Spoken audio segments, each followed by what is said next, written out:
Okay, guys, so finally it is here. The season part B, which we all have been waiting for. Season 5 का part B release हो चुका है Netflix पे, आप देख सकते हैं। और अभी हम उसी के बारे में बात करेंगे। स्पॉयलर्स की वार्निंग मैं पहले ही दे दूँ, जिन्होंने नहीं देखा है प्लीज़ ये वीडियो तभी देखेगा जब आप स्पॉयलर सुनने के लिए तैयार हों। तो कहानी शुरू होती है जहाँ से पिछली बार हमने छोड़ी थी, टोक्यो की डेथ से। तो guys, Nairobi is dead, Tokyo is dead and Berlin is dead. These 3 characters are gone. लेकिन हमें पता है कि बर्लिन बहुत ही इंपॉर्टेंट कैरेक्टर है, टोक्यो भी बहुत इंपॉर्टेंट कैरेक्टर है। तो इन दोनों कैरेक्टर्स को फ्लैशबैक्स में काफ़ी यूज़ करा है इस बार। And obviously professor is there. Professor ने गाइस बहुत ही अच्छी एक्टिंग करी है फिर से, और उनका कैरेक्टर डेवलपमेंट और भी अच्छा हुआ है सिर्फ इन 5 एपिसोड्स में ही। चाहे जो टीम हमारे कर्नल ने भेजी थी स्पेसिफिकली इन थीव्स को पकड़ने के लिए, उसमें आप जानते हैं एटलीस्ट 5 सोल्जर्स की डेथ हो चुकी है, एक सोल्जर काफ़ी इंजर्ड है। तो कर्नल काफ़ी टेंशन में है अभी, लेकिन जो सोल्जर्स वहाँ पे हैं they are there to finish the mission. और वो एक सीक्रेट प्लान हैच कर रहे हैं जिससे कि वो एक बार में पूरी सिचुएशन को हैंडल कर सकें। बैक स्टोरी में गाइस बर्लिन का दिखाया है कि वो कैसे एक ऑयल रिग को चोरी करने जाता है और अपना दिमाग लगा कैसे वो मैनेजमेंट के सामने उनसे कह के ही पूरा ऑयल रिग उठा लेता है कि ये सर्विस के लिए हम मेंटेनेंस के लिए लेके जा रहे हैं। बैक स्टोरी पे गाइस मैं फोकस नहीं करूँगा, बस आपको बताता हूँ कि बर्लिन, उसका बॉयफ्रेंड और प्रोफेसर तीनों मिलकर यही प्लान कर रहे हैं कि गोल्ड को कैसे निकाला जाएगा। जब वो बैंक ऑफ स्पेन में गोल्ड मेल्ट कर चुके होंगे तो वो एक्सट्रैक्ट कैसे करें गोल्ड, ताकि बिना किसी को भी पता लगे वो गोल्ड ट्रांसपोर्ट कर सकें। यहाँ पे हम देखते हैं रियो काफ़ी गुस्से में है और वो पैनिक करके एक बार राकेल पे रॉकेट लॉन्चर का निशाना ले लेता है, लेकिन राकेल डिफ्यूज़ कर देती है सिचुएशन को। This is understandable because Rio बहुत ही शॉक में है एक तरह से, क्योंकि Tokyo had just died. Colonel bank of Spain ने 2 मेडिक्स को भेजता है ताकि वो इंजर्ड सोल्जर्स को ट्रीट कर सके, लेकिन हमारे थीव्स को ये नहीं पता कि वो भी सीक्रेटली सोल्जर्स ही हैं। वैसे सोल्जर्स सरेंडर कर देते हैं दिखाने के लिए कि हमारे पास और कुछ नहीं है और हम हार मान चुके हैं, लेकिन ये सब उनका सीक्रेट प्लान होता है, क्योंकि उन्होंने एक सोल्जर अपना पूरे बैंक ऑफ स्पेन में घूमने के लिए भेज दिया है, छोड़ दिया है, जो कि क्या कर रहा है, एक्सप्लोसिव प्लांट कर रहा है हर जगह, ताकि वो एक जगह ब्लास्ट कर सके जब उन्हें सही टाइम मिले। प्रोफेसर और टाटियाना के बीच में काफ़ी क्लैशेस होते हैं।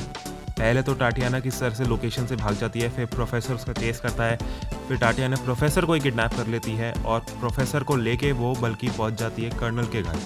कर्नल से वो डिमांड करती है कि प्रोफेसर को मैं तुम्हें दे दूंगी अगर तुम मुझे सारे चार्जेस से फ्री कर दो।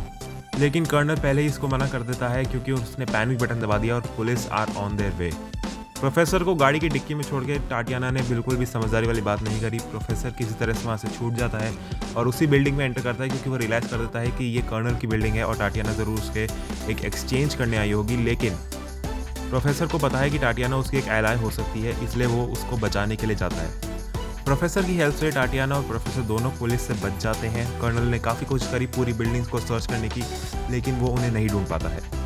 तो गाइस अब फाइनली रिवील होता है कि इनका प्लान क्या था गोल्ड को एक्सट्रैक्ट करने का। जो ऑयल रिग से ये पंप उठा के लाए थे वो इन्होंने यहाँ बैंक ऑफ स्पेन में लगाया, ताकि ऑयल प्रेशर या वाटर पाइपलाइन में जो प्रेशर है वो इतना बन सके कि वो दूर अपने बेस पे जो है गोल्ड को फेंक सकेंगे आराम से। तो ये प्लान फाइनली एग्जीक्यूट होने लगता है और गोल्ड धीरे धीरे छोटी छोटी क्वांटिटी में आने लगता है इनकी एक्स लोकेशन पे। अभी तक प्रोफेसर आउट ऑफ टच है थीव से, वो कनेक्ट नहीं कर पा रहे हैं उनसे, लेकिन उसे एक सेलफोन मिल जाता है इसी बिल्डिंग में और फाइनली वो बात कर पाता है कि क्या स्टेटस है, क्या प्रोग्रेस हो रखा है। प्रोफेसर अपनी टीम की मदद से अपने आप को एक्सट्रैक्ट करवा लेता है उस एरिया से जहाँ पे पुलिस का काफ़ी दबदबा है अभी। और क्योंकि टाटियाना भी अब टीम का एक मेंबर बन चुकी है एक तरह से, तो वो उसको साथ में लेके जाता है अपने बेस पे, जहाँ पे वो सब देखते हैं फाइनली गोल्ड कैसे वहाँ पे बिखर बिखर रहा है और उनका सपना जो है बैंक ऑफ स्पेन को लूटने का वो अब पूरा होने को लग रहा है। अब यहाँ पे गाइस एक इम्पॉर्टेंट बैक स्टोरी रिवील होती है एपिसोड नंबर 8 में कि बर्लिन की एक वाइफ थी जिसके बारे में एक चीज़ हमें समझनी होगी, that she knows about the plan. उसकी वाइफ को प्लान के बारे में सारी इन्फॉर्मेशन थी, उसको पता था कि कैसे चोरी करने का प्लान बन रहा है, उसको पता था कि गोल्ड कैसे बाहर निकाला जाएगा। She has the complete knowledge और ये बात हमें आगे जाके पता चलती है कि इतनी इंपॉर्टेंट क्यों है। अभी तो बैंक में सब खुश हैं, पार्टी का माहौल है, सब लोग तालियां बजा रहे हैं, सब लोग हंस रहे हैं, क्योंकि उन्हें पता है कि सारा गोल्ड वो अब एक्सट्रैक्ट कर चुके हैं। इन द मीन टाइम पुलिस को धीरे धीरे कुछ शक होने लगता है कि पाइपलाइंस में कुछ आवाज़ आ रही है, तो फिर वो किस तरह से अपना दिमाग लगाते हैं और उन्हें रियलाइज़ होता है कि इन्होंने ज़रूर गोल्ड एक्सट्रैक्ट करा होगा प्रेशर पंप से। लेकिन आपको पता है ऐसे शो में खुशी ज़्यादा देर तक रुकती नहीं है। जैसे ही सारा गोल्ड जो है बाहर निकल आता है, कन्वर्ट हो जाता है बार्स में, हम देखते हैं कि जो इनका बेस है प्रोफेसर का, वहाँ पे पुलिस कार्स आ जाती हैं। और पुलिस कार्स के आते ही प्रोफेसर को रियलाइज़ हो जाता है कि वो नहीं लड़ सकते, क्योंकि काफ़ी सारे पुलिस कार्स हैं। धीरे धीरे पुलिस के बाद हो सकता है आर्मी भी आ जाए, इसलिए क्योंकि प्रोफेसर ऑलरेडी अपने काफ़ी टीम मेंबर्स को खो चुका है, तो वो सरेंडर करने को मजबूर हो जाता है, क्योंकि उसका माइंड, उसका दिल नहीं मानेगा आगे। प्रोफेसर ने गाइस सरेंडर तो कर दिया है, उनको बांध के गाड़ी में भी कैद कर दिया है सारे प्रिजनर्स को, लेकिन काफ़ी देर तक वो वहीं बैठे रहते हैं। तो प्रोफेसर को कुछ गड़बड़ लगती है, क्योंकि अभी तक कोई गाड़ी जो है पुलिस की वो मूव नहीं कर रही है, उन्हें कहीं ले जाने के लिए कोई ऑर्डर्स नहीं आए हैं, कोई उनसे कुछ बात नहीं कर रहा है, कोई है नहीं वहाँ पे। तो प्रोफेसर को लगता है कुछ ना कुछ ज़रूर गड़बड़ है। वो अपनी बंधे हुए हाथ में दरवाज़ा तोड़ता है अपनी गाड़ी का, जहाँ पे वो कैद है, और वो नीचे उतर के देखता है तो फिर एकदम हैरान हो जाता है वो, क्योंकि वहाँ पे नकली सायरेंस लगे हुए हैं, नकली पुलिस की लाइटें लगी हुई हैं, और उनके साथ भी बहुत बड़ा धोखा हुआ है, क्योंकि असली में पुलिस कभी आई ही नहीं थी वहाँ पे। वहाँ पे आई थी बर्लिन की वाइफ और उसका गैंग आया था पुलिस के भेस में, और उन्होंने सारा का सारा गोल्ड चुरा लिया है। तो यानी कि अब गोल्ड प्रोफेसर की टीम के पास नहीं है, they have lost it. And now अब असली में पुलिस को भी नहीं पता गोल्ड कहाँ है, गवर्नमेंट को भी नहीं पता गोल्ड कहाँ है, और प्रोफेसर को भी नहीं पता गोल्ड किधर है। एक बात तो माननी पड़ी गाइस, ये जो सस्पेंस और ट्विस्ट डाला है ये काफ़ी इंटरेस्टिंग है। मुझे बिल्कुल भी एक्सपेक्टेड नहीं था कि इस लेवल का एक बार सस्पेंस ये डालेंगे। और अभी तक 3 एपिसोड्स खत्म हो चुके हैं, और काफ़ी फास्ट पेस्ड एपिसोड्स बनाए हैं सारे। ऐसा आपको नहीं लगता कि स्लो जा रहा है? सबकी स्टोरी लाइन पर फोकस करने की भी कोशिश करी गई है। मैं काफ़ी ज़्यादा पार्ट स्किप कर देता हूँ, क्योंकि या तो मेरे को कैरेक्टर्स वो इतने पसंद नहीं है, उनकी स्टोरी लाइन आगे जाके इंपॉर्टेंट नहीं है। अगर आपको लग रहा है कि इन्होंने किसी कैरेक्टर पे कम फोकस करा है, तो आप एक बार जाके देखिए, आपको शो में पता चलेगा कि इन्होंने सारे कैरेक्टर्स पे फोकस करने की कोशिश करी है। प्रोफेसर ट्रैक करने की कोशिश करता है उन कार्स को, लेकिन फेल हो जाता है, और वो फाइनली अपनी टीम को बता देता है कि गोल्ड चोरी हो चुका है, हमारे पास नहीं है, लेकिन we will get that back. और फाइनली गाइस, जो कर्नल और उसकी स्पेशल आर्मी का प्लान था वो अब एग्जीक्यूट होता है, क्योंकि हमारी आर्मी ऑफ थीव्स कुछ भी एक्सपेक्ट नहीं कर रही थी, तो बिल्कुल वो ओवर पावर्ड फील हो जाते हैं एकदम से। और अब क्योंकि इन्होंने इतने सारे बॉम्ब्स लगा के एग्जिट्स ओपन कर दी थी, तो काफ़ी ज़्यादा आर्मी अंदर आ जाती है, और they have to surrender now. तो अब सारे लोग अपने नीज पर हैं, they have surrendered, they are under the gun now. Colonel calls the professor, और वो सब उसे बताता है, and for the confirmation he uses Raquel. Professor वहाँ पे कहता है कि उन्हें कुछ मत करो, आई एम कमिंग देयर। ये बात कह के फ़ोन कट जाता है, एंड देन प्रोफेसर जो है टाटियाना को रिस्पॉन्सिबिलिटी देता है कि तुमने मुझे पकड़ा था, तुम गोल्ड को भी पकड़ सकती हो, तुम बहुत स्मार्ट हो। एंड फाइनली जो है लीडरशिप एक तरह से वो टाटियाना को दे देता है। और हम देखते हैं अब कि प्रोफेसर जो है एंटर कर रहा है बैंक ऑफ स्पेन में, और लोग जितने सारे खड़े हैं सब चीयर कर रहे हैं प्रोफेसर के लिए, सब प्रोफेसर को देख के बहुत खुश होते हैं। और यहाँ पे हमारा 4th एपिसोड भी खत्म हो जाता है guys. Finally colonel and professor are face to face. In the meantime हम देखते हैं कि टाटियाना जो है लगी हुई है दिमाग लगाने में कि गोल्ड कहाँ पे छुपाया जा सकता है। उन्हें ये रियलाइज़ हो जाता है कि गोल्ड वो स्पेन से बाहर तो नहीं लेके जा रहे हैं, तो उन्होंने अंदर ही स्पेन में कहीं छुपाया होगा, और वो एलिमिनेट करते हैं ऑब्वियस प्लेसेस को, जैसे गार्बेज डंप में वो नहीं छुपाएंगे, क्योंकि वहाँ पे लोग ज़रूर ट्रैक कर रहे होंगे। तो वो दिमाग लगाती है, और वो रियलाइज़ करते हैं कि एक प्राइवेट प्रॉपर्टी अगर रिसेंटली किसी ने खरीदी हो, वहाँ पे गोल्ड को आसानी से बैरी किया जा सकता है, तो ज़रूर उन्होंने वहीं गोल्ड छुपाया होगा।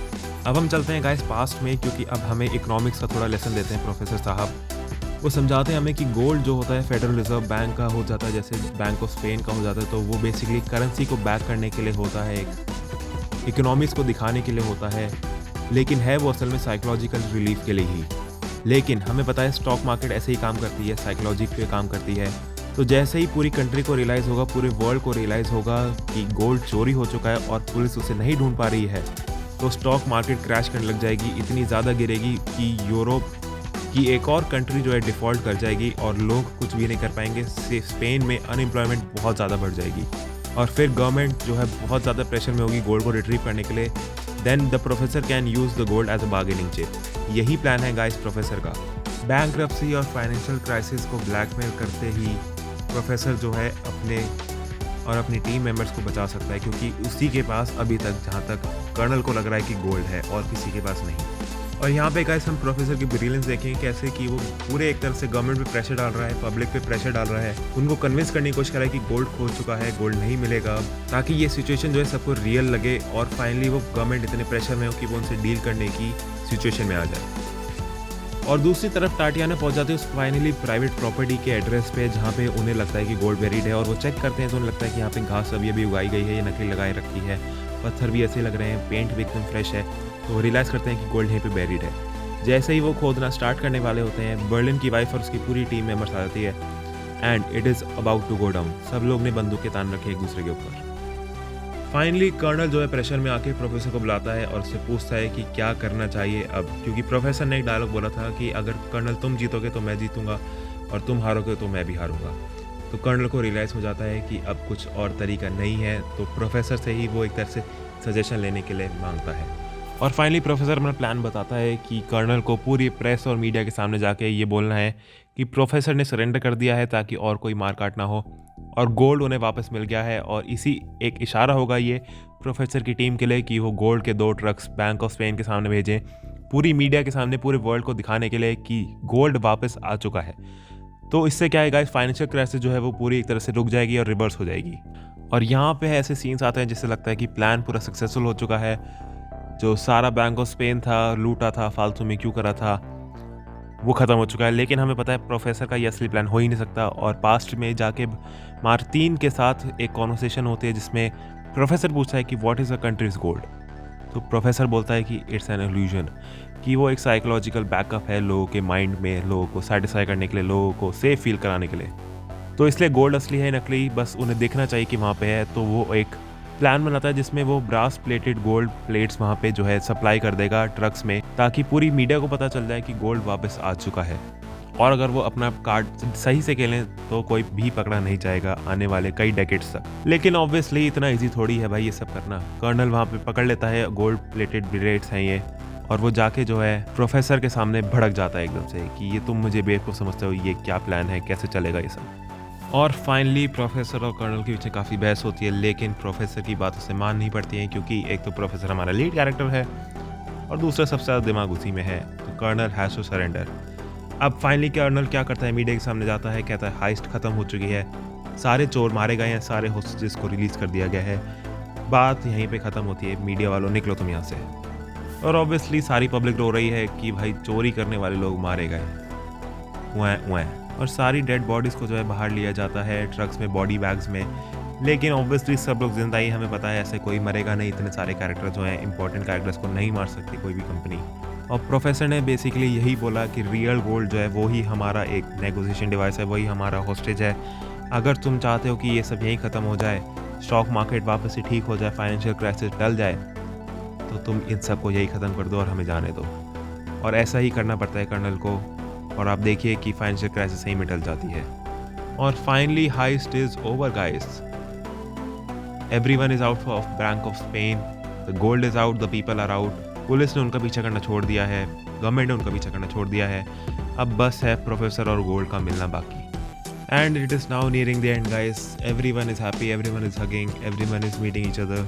एंड फाइनली वहाँ पे टाटियाना आती है जो बताती है कि गोल्ड कहाँ है प्रोफेसर को, और सब लोग जो हैं अपने हेलीकॉप्टर्स में बैठते हैं जो कि गवर्नमेंट ने दिए हैं, मिलिट्री प्रोटेक्टेड हेलीकॉप्टर्स में बैठते हैं और रफा दफा हो जाते हैं गवर्नमेंट की प्रोटेक्शन के अंडर ही। कमाल है ना, देखो यहाँ पे गाइस एंड हो जाता है फाइनली मनी हाइस्ट का। बस मुझे एक ही बात जो अजीब लगी कि गवर्नमेंट ने इतनी आसानी से जो है हार मान ली, बेसिकली असली गोल्ड को उन्होंने जाने दिया और नकली गोल्ड को अपने बैंक में रख लिया। पब्लिक को जब तक ये बात नहीं पता चलेगी गाइस, तो सही में अगर ऐसी कंट्री में कहीं कुछ भी हो रखा है तो कुछ भी हम नहीं कर सकते, बिकॉज गोल्ड को कोई वहाँ पे कैलकुलेट या मेजर करने नहीं जा रहा है, देखने नहीं जा रहा है कि असली है या नहीं। अगर वहाँ पे बेसिकली 3D प्रिंटेड गोल्ड भी रखा हो तो किसी को कुछ भी पता नहीं चलेगा। लेकिन हाँ, मुझे सही में लगता है कि गवर्नमेंट ने काफ़ी ईजिली इसमें दिखाया है कि गिव अप कर दिया और सारे लोगों को गवर्नमेंट ने जो है माफ़ कर दिया, छोड़ दिया, जाने दिया। मुझे नहीं लगता कि कोई भी गवर्नमेंट ऐसा करेगी। एनीवे गाइस, आपको स्टोरी कैसी लगी मुझे ज़रूर बताना।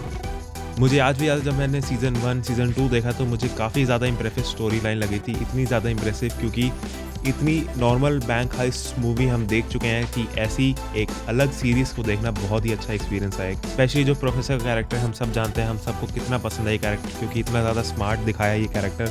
अलग ही लेवल का बंदे में दिमाग है जो यूज़ करता है, बैकअप प्लान्स बनाता है, प्लान्स पे प्लान्स बनाता रहता है। तो वो सीज़न 5 में इन्होंने पूरा यूज़ करा है प्रोफेसर के कैरेक्टर को। बीच में ज़रूर आप लोगों को भी लगा हो, मेरे को भी लगा था क्योंकि सीजन थोड़े बोरिंग हो रहे हैं, एपिसोड्स थोड़े लंबे हो रहे हैं, लेकिन इन्होंने एंडिंग में कहूँगा काफ़ी अच्छी करी है। जो हाइस्ट इनकी प्लान थी वो पूरी इन्होंने सक्सेसफुली जो है कंप्लीट करी है। तो गाइस वीडियो पसंद आया अगर तो लाइक करना और कमेंट करके नीचे मेरे को ज़रूर बताओ कि आप लोगों के फेवरेट सीन, फेवरेट कैरेक्टर्स कौन से थे, और चैनल को सब्सक्राइब करना ना भूलें। थैंक यू गाइस, अब मिलते हैं अगली वीडियो में।